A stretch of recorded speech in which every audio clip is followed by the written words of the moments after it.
One. And welcome everybody to another episode of Smart Money Circle. I'm very excited about today's episode. With me today is Desmond Wheatley, who's president, CEO, and chairman of the board at Beam Global. Ticker symbol is BEEM. So it's BEEM and then BEMW. That trades over at the NASDAQ. Desmond, welcome to the show. Adam, it's great to be here. Thank you for having me. So Desmond, I always like to begin. Can you tell us a little about you and your background, your journey so far, how you got to be where you are today? Well, I'm certain that I'm the least interesting part of this story, so I'll keep that brief, and so we can talk about my favorite story, which is Beam Global by far. But I'm originally from Scotland. I have a somewhat unusual route to the C-suite, I suppose you could say. I went to sea when I was a very young man. In fact, 16 years old, I left Scotland, went to sea, came to America the first time by sea, having gone through the Panama Canal and come up the Pacific coast. I think I was 18 when I first got here. Wow. But listen, I've been in the United States now for quite a long time, although I've done business and lived over, not the whole world, but I'd say half of it at one time or another in my professional career. But I always come back to the United States. The United States has been very good to me, and I hope I've been good in return, frankly, creating wealth and employment and paying an awful lot of taxes. No, there's no question. And I love what you're doing for the future too with Beam, and we'll get there now. Can you tell us a little about your business and what you guys do, please? Yeah, I mean, actually, that's a big part of it. I'm a believer in the future of this country, and in fact, in just in the general well-being of the world. And so we're creating a suite of products which allows people to drive on sunshine. We're big believers in the electrification of transportation. In fact, I think it's an absolute certainty if you look at the fact that Europe has essentially outlawed the sale of internal combustion engines starting in 2035, which is a very short time from now from an infrastructure point of view. State of California has the same rule, so does several other states in the United States. And in fact, 17 states follow California's emission rules. So I think we can be very comfortable that we're going to electrify all of terrestrial transportation over the next couple of decades. There will be a lot of government tailwinds behind that, but actually at the end of the day, it'll be a consumer-led revolution because electric vehicles are just so far superior to internal combustion engine vehicles. Anyone who's driven one knows that. The challenge is, of course, that there's no fueling infrastructure or very little fueling infrastructure in place for electric vehicles. So what we've done is create a suite of patented products which allow us to deploy electric vehicle charging infrastructure rapidly and scalably and without connecting to the utility grid. Because our products generate and store all of their own electricity using renewable sources, and they generate that electricity where it's consumed by the vehicle. So we don't have to connect to the utility grid. The result of that is that we have no construction work, no electrical work, and because we do no construction electrical work at site, we don't have to go through any kind of a permitting or engineering process. This is crucial because if you look at somewhere like New York City, which is our largest municipal customer, the process to put a grid-tied electric vehicle charger in your favorite parking space takes about 24 months. We do the same thing in less than 1 hour. So wow. It's a very scalable, rapidly deployed solution. And Adam, we're going to need that because we're going to need about 60 million publicly available electric vehicle chargers over the next couple of decades. The whole industry has deployed about 150,000 over the last 10 years. So somehow we're going to go from 150,000 to 20 million, or 60 million over a couple of decades. Clearly, there's a huge paradigm shift that's required here. And we're going to play a very impactful role in that because we have this rapidly deployed and highly scalable solution. We don't just stop with that. Frankly, Beam Global is concentrating anywhere that clean energy and transportation intersect. I love those two intersection points. If you care about the environment, and you certainly don't have to, but if you do care about the environment, about 60+% of America's greenhouse gas emissions are generated through either by transportation or through the generation of electricity. Our products wipe out both sources. So it's just the most impactful thing that we could be doing right now. And then if you care about the country, and I do, energy security is vital to us, right? I do not like us relying on overseas sources of energy. I don't like us digging up the stuff we have under the ground because that's essentially just spending the capital in the bank. I want to come up with sustainable ways of making sure that we have a very secure energy future. Mr. Putin has really demonstrated the impact of that in Europe right now. And so our products, made in America, generating American energy and putting it into vehicles in the United States, it's a definite energy security play as well. This is fascinating, Desmond. So I know you guys have four major categories, I guess. There's EV charging. Please correct me if I'm mistaken here. There's energy storage, energy security, and then outdoor media. Is that correct? Yes, it is, and I must say that all of those are correct buckets to look at our business when you're thinking about sort of dividing up what we're doing here. But the fact is, the transportation piece is the core of that. So to put that into context, electric vehicle charging infrastructure is by far the biggest revenue source for us. And by the way, Adam, it's really important to point out that we do not compete with any of the EV charging companies out there. So if your listeners have heard of Blink or ChargePoint, Electrify America, Enel, we don't compete with those guys at all. We are agnostic as to the charger itself, the appliance that plugs into the vehicle. We're also agnostic as to the services provision behind that charger. What we do is replace all that construction and electrical work, the digging of trenches, pouring concrete, pulling wires, engineers, consultants, utility interconnection specialists, City Hall. We replace all of that with a product. So I like to think of us as sort of the Henry Ford of EV charging infrastructure, right? Before Henry Ford, cars were a project. They were bespoke. They took a long time and a lot of fiddling around. That's a construction project. We brought the Model T to that model, and we have a piece of equipment that we make in a factory, and then we deploy rapidly in the field. It's always the same everywhere we go. So we don't compete with them. But back to the buckets, EV charging, definitely the largest revenue source for it. Infrastructure to make other people's EV charging networks work, and deliberately positioned that way, by the way. We don't know who's going to be successful and who's going to fail in that space. It's still very early days, but no matter who succeeds, they will all need a mounting asset and a source of electricity. We provide that faster and with a lower total cost of ownership and more robustly than anybody else. Now, if you look at the other areas of our business, energy storage, definitely. I bought a battery company in March of last year. Why? Well, because I've been consuming batteries for a decade, and I'm very reliant on them. In fact, if I don't have batteries, I don't have a product. So supply chain concerns certainly were existing. Also, I wanted to recapture all that margin. I wanted to get all the patents and increase barrier to entry. And essentially what I did was bought the company that after 10 years of consuming batteries that had the best technology that we had found. So that's now part of our business. So yes, we provide energy storage products for EV charging, but also for drones and for robots and for all these other fantastic growth opportunities which are coming down the line. When we speak about energy security, what we're recognizing is the fact that the US grid, and in fact the global grid, but let's just concentrate on the US grid for the moment, magnificent as it is, and it is magnificent. It's in some ways the largest machine ever built by man.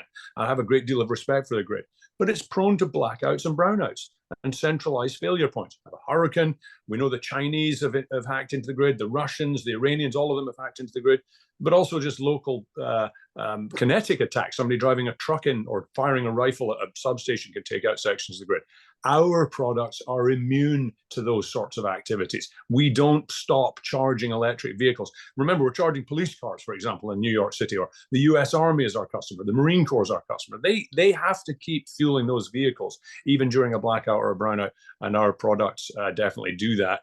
And then the last vertical, the outdoor media side of it, frankly, that's just a way to monetize the deployment of charging infrastructure. Because as yet, I'm not entirely clear that it's a good idea to try and make money selling kilowatt hours through a charger into a car, that utility business model. It's a capital intensive business.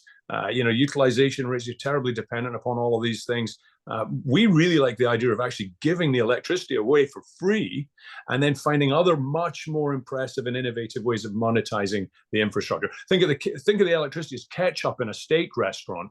Where's the steak, right? I'm interested in selling the steak. I'll give you all the ketchup you want. You can drink a bottle of it as long as you buy my $50 sirloin, right? So that's sort of the way we look at it. And frankly, the combination of all of those things, it's a magnificent foundation for one of the biggest infrastructure build-outs that, frankly, humanity's ever seen. Yeah, I love that. So you've mentioned so much here. Let me just unpack a little bit of it, if you don't mind, for the listeners, because I think there's a lot of confusion from the investing community about what you do specifically and how you compete. Like you said, you don't compete with Blink and so on and so forth. So and you're not connected to the grid, which I think is mind-blowing as well. You guys are self-sustaining. So if there is a brownout or so on and so forth, each station that you put up, so to speak, is its own self-fulfilling, isolated pod, or however, I don't know the right terminology, but its own unit, correct? So if the grid goes down, there's a brownout, you're still functioning. You know, we hire a lot of veterans, and I've been involved with a group called the Honor Foundation. It's an honor to be involved with them. They help special forces operators get into the workplace. You spent 30 years not being able to tell people what you do for a living, and now you got to go out and brag and get into the workplace. So I've had the honor of being involved with that organization and hired from that organization, and I've spoken to them several times. And this is germane to what you just asked me. I sometimes say to them, if you had to knock out a nation's electric vehicle fueling infrastructure, charging infrastructure, would you rather knock out grid, or would you rather knock out my products? And that's a laugh line when I say that to them. Why? Because they immediately respond, hey, if I want to knock out the grid, I can take out 1 or 2 points of it and I can take a whole region down. With your product, I've got to hit every single one of them to do that. And that's a nearly impossible task. And that, when you hear people like that telling you how they view vulnerability and threat, that tells you a great deal about our products and why we're important. You're absolutely right. When you have a centralized failure of the grid, whether that's weather related or nefarious nation state or homegrown terrorism, whatever it is, our products continue to operate and continue to charge these vehicles. And I can tell you, I've been preaching this now for over a decade. The grid vulnerabilities really bothers me. In fact, I wrote an article called "The Grid Pandemic and How It Will Make COVID Look Like a Sideshow." The truth, it's by the way, it doesn't make for happy reading. If you have insomnia, don't add to it with this article.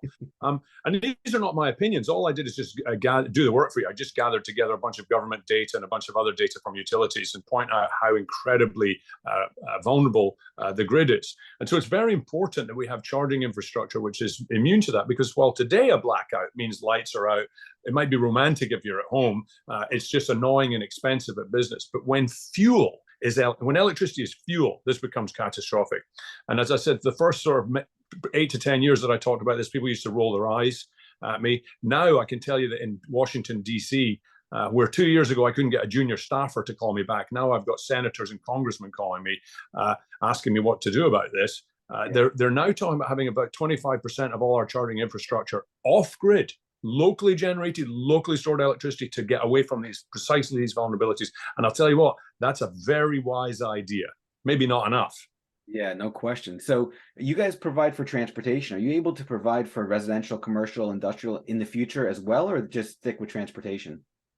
Well, so transportation, of course, hits all of those verticals that you're talking about, because one way or another, you need to move around between them, and you need to fuel the vehicles, whatever they are. And we're doing a lot of cars, but we also do larger vehicles. In fact, last year we set the world record for the longest flight of a production electric aircraft, even. So aviation's electrifying, and we're powering that too. The truth is, we've concentrated very heavily on commercial and government. Those are the two buckets. Got it. Prior to COVID, about 50% of our revenues came from commercial, 50% government. When COVID hit, all the commercial revenue went away because nobody was deploying EV charging in office blocks or in retail environments or anything like that. Right. Last year, we saw an 1,190% increase in commercial sales. And by the way, that percentage was against a gigantic 548% increase in overall sales in 2022 over prior year. Yeah, I mean, it's going crazy right now. So that concentration, commercial and government, still exists today. Residential, we haven't gone anywhere near. And I'll tell you what, it's not because we haven't had requests for it. We've been deployed in 2 or 3 houses, and in every instance, it was because they were for television programs. It was just to get some coverage, frankly. We've stayed away from residential just because of the shoe leather thing. We're just not equipped to do that type of selling. But in the future, I don't swear off it. I think if we do it, though, it'll be through somebody like Home Depot or Lowe's or something like that, who are so very well set up to do that retail selling. We'll just provide the equipment and let them handle that.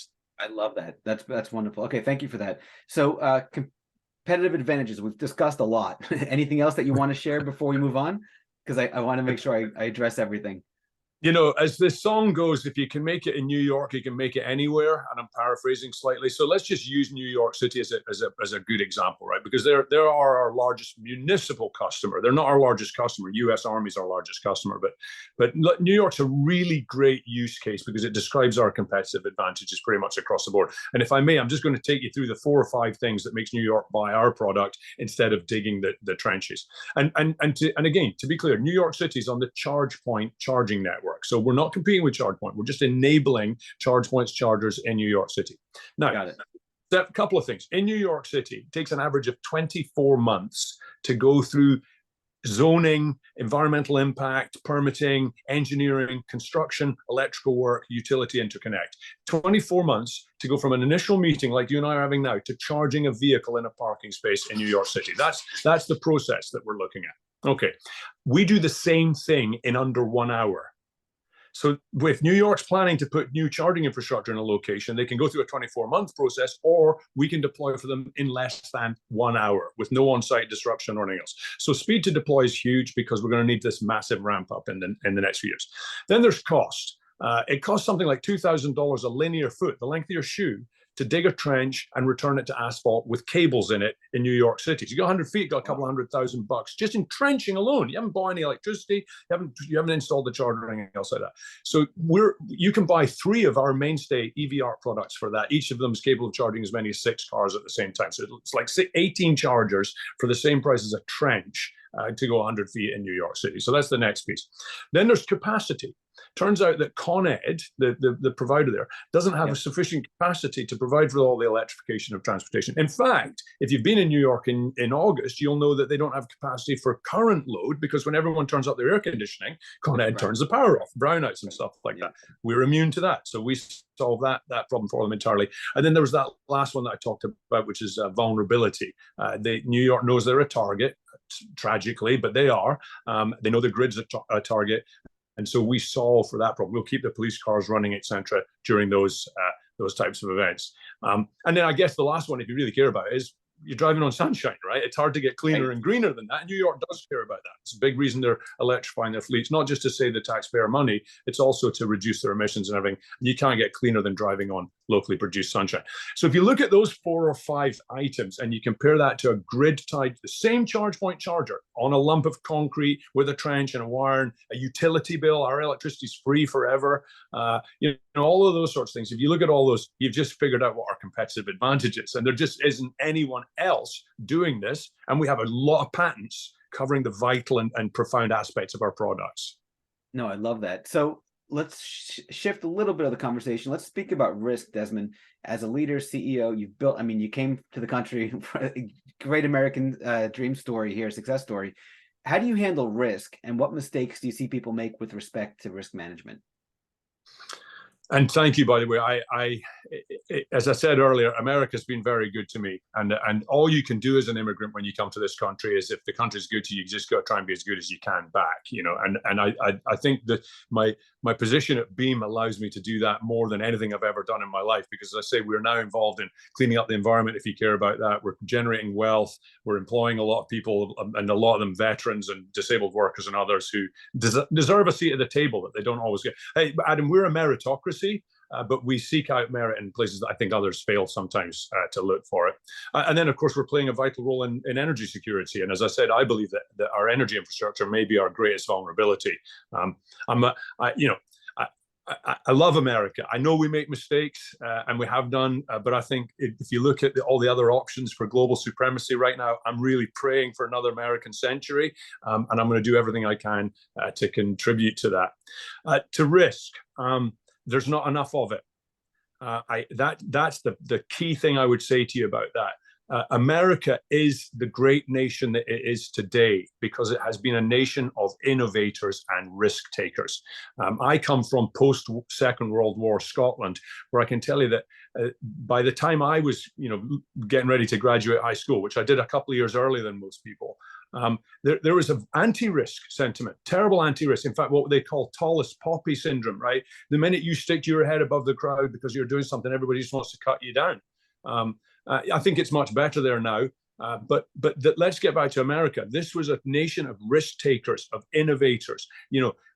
June 6, 1944, the beaches in Normandy, walking on the moon in 1969. These are the things that Americans should celebrate about themselves. And these were terribly risky enterprises, terribly risky.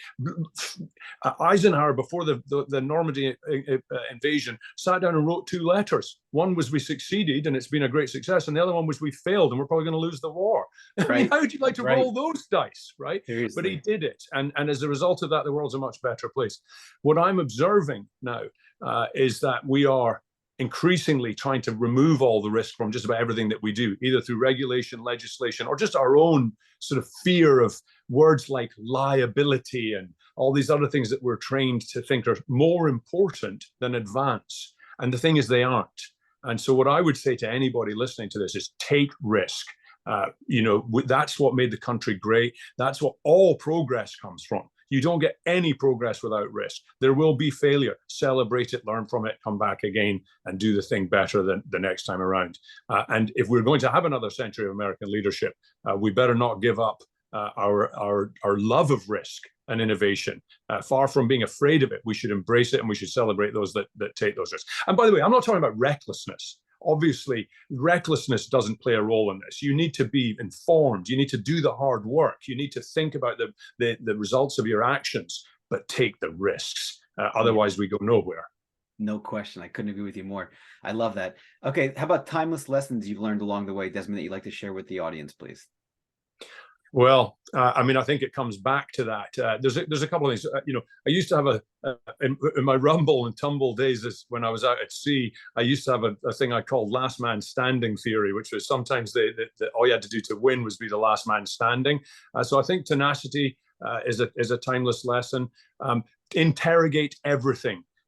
You're going to be given a lot of information. People are going to make a lot of comments to you, and they're very often delivered to you as truth or facts. Right. And it's only when you actually interrogate people, well, hang on, do you think that, or do you know that, and what's the evidence behind it, and all that sort of stuff. So interrogate everything, and then, as I say, without being reckless, take the risks based upon that interrogation, and don't take no for an answer. I can tell you everything that Beam does today.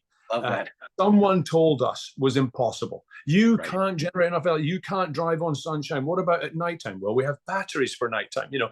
Just the way we transport these things. If you can see me, the image behind me shows one of our units folded up on a special transportation trailer that we made, and it's like a satellite. When it arrives on site, it folds out like that. I can't tell you how many people told me that was impossible. Now, this is like waving a red flag at a bull where I'm concerned and where the general Beam culture is concerned. And so let's just don't take no for an answer. Find something you believe in and then put all of your energy into making it work. You are going to have bad days, and you're going to have a lot of people, most of them experts, telling you that whatever you're doing is impossible or a bad idea or anything like that. Just get on with it. Experts always know how things were. They often know how things are, but they rarely ever know how things will be. And we're in the how things will be business, and that takes courage, tenacity, and a bit of risk. I love that. That is so powerful right there. Let's speak about timeless mistakes you see people make, and how do you avoid them? Yeah, I mean, the old business adage, never run out of money, right? I mean, clearly, at the end of the day, money is a fantastic, as my grandfather used to say about fire, fire is a fantastic servant and a terrible master. Money is the same thing. I think it's a fantastic servant and a terrible master, and I view it as a lubricant basically for business. It's like all the other commodities that we have. So we have to be very careful about that. I mean, there's a difficulty when you're in the innovation economy, as we are. Sometimes there's a risk of thinking that innovation is more important than profitability, and it isn't at the end of the day, because without the profitability, you're not going to pay for any more innovation. Not all the great ideas in the world won't get you anywhere if you can't pay for them. So I think you have to have it's difficult to get that combination of sort of ruthless cost management and profitability as a goal. It doesn't have to come immediately. I mean, Tesla, Amazon, any of these companies that you look at, none of them were profitable when they started out. That's not the point, but it needs to be a ruthless goal for what you're doing. Otherwise, you just don't have the luxury of doing all the other things. And then I also think, there's also a terribly powerful balance between focus and not becoming too siloed as well. right? You need to focus heavily on the things that you can be good at and that can lead to profitability. But at the same time, you can't become so siloed and so sort of blinkered to those things that you are immune to changes in the market, advances in technology, and all these sorts of other things. So that is another balance that goes on there. But the one that I see more often than anything else as an investor, and also as somebody who's done a fair amount of M&A work in my life, is what I call strategic rebalance to cover up for tactical failure. And you see this all the time when you talk to your smaller innovator and they're not quite making it, and now there's a new but wait, this one's going to be better. Where we're going to go with this is going to be better. And one thing I'm very proud of with Beam is we've never done that. If you look back over 10 years of public statements that I've made about this company, we knew what we were going to do. We were way too early to the party, Adam. I mean, I can tell you, when I first started out, there were only 4 electric vehicles on the road, and I don't mean models. I mean actual cars. Here I am building solar-powered charging infrastructure. It was way too early to the party. But at the same time, we had the tenacity to stick to it, and the belief in what we were doing. And now, we're just now, all these years later, getting to this point where we have these sort of, as I said, 548% year-over-year growth in sales, 105% increase in production, 144% increase in revenues year over year. The fourth quarter of last year, we produced more product than in any full year in our history, except for the prior year. Yeah, I mean, it's just, by the way, I could just rattle these off at you over and over again, because it's just quarter after quarter, incredible growth. But we were too early to the party. But we never said, oh, okay, let's have a new strategy. Let's do something. Because when you do that, what you end up with is all sorts of enabling capital. There's always someone who gets excited by that new strategy. They'll give you just enough money to fail at that. And then you think you're okay. And then you come up with another one. And that just goes on and on and on. And it never gets you anywhere. You need to have the discipline to stick to the plan and execute on it. I love that. That's really, really powerful. So let's talk about some obstacles. I love your personality. I love your go get 'em attitude and success. You have to fail in order to succeed. And you mentioned that earlier. Everything you're saying is just spot on. I'm really interested here, Desmond, either professionally or personally or both, if you'd share how you handled adversity, an obstacle you had to overcome, and then how you were able to plow through it and learn from it and or fail from it and then pivot and adjust. How do you handle adversity? I'm a terrible person to ask that question, because the truth is I might actually quite enjoy it. Right, so probably not the best person to ask. If my wife and kids were answering this question, they would tell you that I'd do their heads in, because I'm always trying to force them over the next ridge, or no matter how bad the weather is, I want to go out in it or whatever. So I'm a bit of a fan of adversity, I suppose, and especially the results that come from overcoming adversity. I think a big part of it is just recognizing. Well, I'll tell you something that I told an investor the other day, because the macro market's obviously very challenging at the moment, right? We are not being rewarded for all the growth that we have or for all the execution success that we have right now. And it's because the macro market, like we're dealing with inflationary concerns. We're dealing with a hot job market, the Fed trying to bring down inflation, increasing interest rates, discounted future cash flows, all of these things. When you're a growth stock in a growth industry, those are all horrible things to have to be dealing with. That's adversity, okay? And so I had an investor the other day saying to me, how can this be? What you've put out all these fantastic numbers. You're executing across the board. You're trading way above your IPO price. You did not SPAC. You execute. You understand the capital markets. Why are you not getting treated better by the macro markets? And what I told him was, when I was a young man, I spent a lot of time running on tugs, moving big barges and stuff around. There were some times when we were at full throttle and we were moving backwards. And the reason was because we were bucking the tide, trying to go against the tide. And yet full throttle, and we're still moving backwards across the line. And I said, but you know what? When the tide turned, wow, did we fly? That's right. So what's important? What's important is that you continue to do the right things, even when you're going backwards because you're bucking the tide, and continue to do the right things equally when you're flying with it, because that's another area for a lot of risk, right? Once things start flying and everyone's all full of hubris and they think, oh, we can't do anything wrong, you're coming to a fall if you start thinking like that. So just keep doing the right things, whether you're bucking the tide or not. When you're bucking it, it's adversity. And it's very hard work and it's very frustrating. And there's a tendency to want to sit down and just put your face in your hands and say, hey, we can't do anything. It's over. The other thing I learned when I was at sea, I was shipwrecked twice, by the way, Adam. I actually had boats sink under my feet twice. And the other lesson that I learned, and I take this to my employees and to everybody that I deal with, is when the water's filling up the environment that you're in, keep bailing. Bail until it's over your nose. Bail until it's over your forehead, because you never know when the helicopter's coming over the horizon. And you don't want to be the guy that stopped bailing, and as a result missed the helicopter. Okay, so I think the thing with adversity is just to keep pushing. You must believe in what you're doing, and then you've got to push through it, and enjoy that. Enjoy the process and enjoy the results of it. Yeah, I love what you're saying. It's almost like everything you want is on the other side of pain or the other side of adversity, if you're able to get there, and then make sure that you're there when the tide's with you and when the tide's against you, but just make sure you understand the goal. I love that. That's really, really powerful. All right, Desmond, final question here. What's the best piece of advice you'd like to give your 30-year-old self or the younger audience that's listening? Well, actually, by the time I was 30, I'd already stopped smoking cigarettes. So that would have been the number one piece of advice. By the way, when you were growing up in Scotland, when I was in the 60s, if you didn't smoke cigarettes, it was more dangerous not to, because someone was going to beat you up. So stopping smoking would be the number one piece of advice. But I'd already done that. I think really in fact, I know exactly what it is. At 30. I don't think I had yet figured out that I needed to do something that I was going to be really proud of when I was on my deathbed, right?